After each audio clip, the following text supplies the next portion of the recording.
All right, overseas, a new round of peace talks to end the war in Gaza is due to start today. Hamas released more Israeli hostages over the weekend, including a dual American citizen, in exchange for a much larger number of Palestinian prisoners. The ceasefire has lasted for 2 weeks. Our Chris Livesay has more on the prisoner exchange.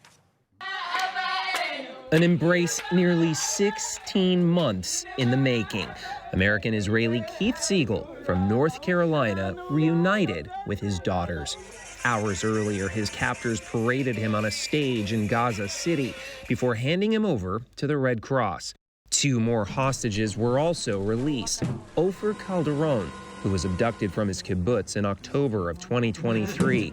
The family that greeted him included 2 kids who knew just what he'd gone through. They were released during the previous ceasefire back in November of 2023. Also exchanged Yarden Bibas, kidnapped from his kibbutz. His wife and baby boys also taken. Hamas has said an Israeli airstrike killed them. Israel says that can't be confirmed. It was also a day of rejoicing for Palestinians as prisoners returned from Israeli jails. In the West Bank and the Gaza Strip, where dozens of men and boys who had mostly never been charged were released.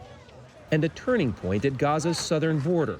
Ambulances carrying wounded fighters and sick children were allowed to cross into Egypt. But despite the ceasefire in Gaza, explosions in the occupied West Bank, where controlled demolitions thundered across Jenin as Israeli forces say they are targeting terrorist infrastructure. Israeli Prime Minister Benjamin Netanyahu has landed in Washington. He's expected to meet with the U.S. Special Envoy to the Middle East later today, and tomorrow, Netanyahu is scheduled to meet with President Trump for the first time since Trump's return to office. Nate? Chris Livesay in Tel Aviv, thank you.